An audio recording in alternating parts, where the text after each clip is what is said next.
মাজারে খায় না, এই টাকাগুলো হেরার ফেডে খায়। জোরে কোন ঠিক কিনা? মাজারে টাকা দেবেন না, আছে না নাই? মাজার থেকে টাকা খাওয়া যায়, এটা আমার ফতুয়া। কেউ যদি দেয় আপনারা খাইলে অসুবিধা নেই, গুণা হইলে সব আমারে দিয়া দেয়। জোরে কোন ঠিক কিনা? এটা আস্তে কথা কই কি তারে, জোরে কোন ঠিক কিনা? আরো জোরে কোন ঠিক কিনা? সব গুণা আমারে দিয়া লাইবেন, কইবেন হুজুরে চুরি করছে মাজারের টাকা। আরেক বেটা যদি খাইতে পারে আমরা খাইলে অসুবিধা কি? তা জোরে কোন ঠিক কিনা? আপনারা গরিব মিসকিনটা বাচ্চা দিলেন, আপনারা যদি ভয় লাগে খাইতে, আপনারা না খাইয়া গরিব মিসকিনটা দিলেন। এর হলো এরা কিন্তু শান্তি পাইল। ও মা, শাহজালাল মাজারও কেউ কোনোদিন গেছেন নি কেন? আমরা মিডিয়ার দুই ভাই, আপনি গেছেন না? তার দিয়ে তুললেন না, ওইসে কম না ঘুরে। মাজারে গেছেন, মাজারে সকালবেলা কেউ যদি কোনোদিন যান, আপনার মাজার ঢুকতে বাম পাশে, যাইতে বাম পাশে, আইতে ডান পাশে। একদিন আমি গেছি, আমি সুরেঙ্গা মাদ্রাসা পড়ি, একটু তাবারুকের ফ্যাকেট আপনার এমনি মশা এমনি বাইন্দা, আপনি একবারে কি করে এমনি ঢুকাই দে ফানের মতো এরকম বানিয়ে রাখছে, আমারে দিতেছে। আমারে দিতেছে, আমি কইতো যে ভাই খাই হয়ে যাই। জোরে কোন ঠিক কিনা? আমি কইতো দিছে মনে হচ্ছে যাই লেগে যায়। আমি এটা লইছি, আমার আতো দূরে টান মারে, এটা দেন না। আমি কই দেন না করে, হিটা দেন না করে। আমি হিটা কোনটা? থেকে বাইর করেন না, খালি এটা নিচ্ছেন গা। আমি তো মা, এটা কোন ধরনের কথা? কয় হুজুর এটা এমনি এমনি দেওয়ান জানা, এটা দ্বারা নেয়, এটা প্রাসাদ ফাসাদ একটা বলতেন দিকে প্রসাদ। এটা কিটা মুসলমানের না হিন্দুরা? তাহলে বোঝা গেল এরা হিন্দুত্ববাদ আমাদের দেশে আমাদেরকে মাজার দিয়া আমাদেরকে মাজার পূজা করাইতে চায়। কথা বলেন ঠিক কিনা? আমি আমার লাশ পর্যন্ত দিলই না। আমি বললাম টেকা তো নাই, আমি ছাত্র মানুষ, 50 টাকা লইয়া বাড়ির থেকে আইছি, এবার 30 টাকা ভাড়া দিয়ে আইছি। এরপরে আরেকবার যাওয়ান লাগবো আমার মাদ্রাসা পর্যন্ত, আবার 1 মাস 10 টাকা দিয়ে চলন লাগবো। তো এখন আমি যদি আপনার এইটা দিয়া নাই, আমি শুনবো কেমনে? মাজুর এখন ঠিক কিনা? আমি আমার দরকার নাই বাবা, আপনার তাবারুক রাখলাম, তাহলে তাবারুক দিয়া যান গা। তাহলে বোঝা গেল মাগ না তাবারুকও দেয়। তাহলে আমরা যে টাকা দিই, গরু দিই, এরপরে আরেকটা আপনাদেরকে জায়গা দেখায় দিই শাহজালাল মাজারের। আমরা 2টা বড় বড় ডেক আছে, একটা ছোট ডেক আর একটা বড় ডেক। জোরে এখন ঠিক কিনা? আরো জোরে এখন ঠিক কিনা? প্রত্যেক দিন সকালবেলা যাই দেখবেন একটা টেকাও নাই। কমাইতে গেল কই?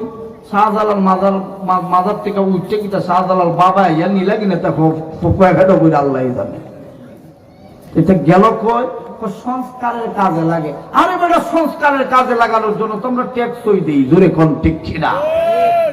কথা বলে কি তবে জোরে কোন ঠিক কিনা? এই যে মাজার ব্যবসা, যেই মাজার আল্লাহর নবীজি বলেন উঁচু কবর গুলো ভেঙ্গে ঘুরিয়ে দাও, উঁচু কবর রাখা যাবে। মূর্তি পূজা শুরু হয়েছে কোথার থেকে? যখন সময় মানুষ মোহাব্বত করা শুরু করছে, বাবারে মোহাব্বত করতেছে যে আমার আব্বারে আমার ছবিটা একটু রাখি। এই জন্য নবীজি বলেন অপ্রয়োজনীয় ছবি ঘরে রাখা যাবে না। তো ছবি রাখা যায় না, এই মাজারের মধ্যে এই গম্বুজ লাগানো, এটা কেডায় কইছে? জোরে কোন ঠিক কিনা? তাহলে বোঝা গেল যে মাজারের গম্বুজ দেওয়া যায়। তাহলে যারা মাজার ব্যবসা করে, মাজারের নাম যদি আপনারা শুনেন, আমরা হবিগঞ্জে, আমার বড় ভাই বসা, আমরা হবিগঞ্জের এক মাজার হইল টংটং শাহ রহমতুল্লাহ আলাই। কোন শাহ রহমতুল্লাহ আলাই? টংটং শাহ রহমতুল্লাহ আলাই। আমাদের বাহু বলে, আমরা যে জায়গায় আমার জন্ম, এর থেকে 15 টাকা ভাড়া। এখানে হইল কুত্তাশাহ রহমতুল্লাহ আলাইহির মাজার, মাত্র 15 টাকা ভাড়া। কুনসা মাজার? কুত্তাশার মাজার। আমি বললাম কুত্তাশার আবার মাজার হয় কেমন? কই হুজুর এটা বুঝতেন না। আমি বলতে বুঝাও, একটু বুঝতে হয়ে যায়। কয় হুজুর তাহলে শুনেন, এখানে কুত্তা যে আমার পীর সাহেবে ফালতেন, এই ফালার পরে পীর সাহেব আউরি মারছেন। আউরি বুঝেন না আপনারা? মানে কুজ্জা পাওয়া যাইতেছেন, আপনার দেশের ভাষায় আউরি মারছে, এটা পাওয়া যায় না। কয় হুজুর উনি আউরি মারছে, কুত্তাটা রয়েছে, উনার বিরহ বেচা সহ্য না করতে পারে। আমি কই এর পরে যার কুকুর রেখো খানি দেয় না, না খাইতে খাইতে যে মরছে, এটা আর কেউ খয় না। ঠিক কিনা? না খাইতে খাইতে কুত্তা মারা গেছে, এই কুত্তা মারা যাওয়ার পর এই হাড্ডি সহ কুত্তারে দাফন করছে। এখন ইনো কুত্তাসার মাজার প্রত্যেক বৎসরের আগুন মাস অগ্রহায়ণ মাসের 13 তারিখে ইনো কুত্তার মেলা হয়। নাউজুবিল্লাহ করতেন না, এখানে হাজার হাজার টাকা ওঠে, কিন্তু মসজিদের কথা বলে নাই, ওই তো না। জোরে কোন ঠিক কিনা, আরো জোরে কোন ঠিক কিনা। আবু বকরের দাম এত বাড়লো কেন? আবু বকর আল্লাহ নবী যখন বলতেন জিহাদের ময়দানে যেতে হবে, জিহাদের ময়দানে দান করো, হযরত আবু বকর আল্লাহ নবীর জন্য সব কিছু নিয়ে হাজির হইতো। আল্লাহ নবী জিজ্ঞেস করতেন, ও আবু বকর আসছো, বলে তুমি যে আসছো কি নিয়ে আসছো? বলে নবী গো, ঘরের ভিতরে যা ছিল সব নিয়ে আসছি। নবী গো, আমার ঘরের ভিতরে আপনি আর আমার আল্লাহকে রেখে আসছি। আর একটু জোরে করেন আল্লাহু আকবার। নবীর সাথে জান্নাতে যাইতে চান কারা কারা? হাত তুলে বলেন আল্লাহু আকবার।